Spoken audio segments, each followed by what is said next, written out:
آج رات گاؤں میں اچانک تیز بارش اور طوفان آ گیا جس سے ہری بھری کھڑی فصلیں تباہ ہو گئیں۔ علی کے دادا دادی کی بھی کھڑی فصلیں تباہ ہو گئی۔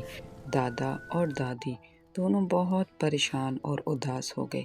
جب ابو کو پتہ چلا تو ابو بھی اداس ہو گئے اور گاؤں جانے کا فیصلہ کیا۔ اس رات علی نے وہ چمکتا ہوا سنہرا پھول دیکھا جو اسے بونوں کے خواب کے بعد ملا تھا۔ علی وہ سنہرا پھول اپنے تکیے کے پاس رکھ کر سو گیا۔ جب علی سو گیا تو کوئی جادو شروع ہو گیا۔ خواب میں علی نے انہی 4 بونوں کو دیکھا جنہوں نے اسے سنہرے پھول کا راز بتایا۔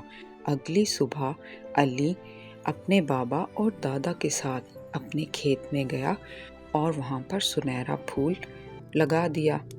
اس رات سبھی بہت اداس اور پریشان سو گئے۔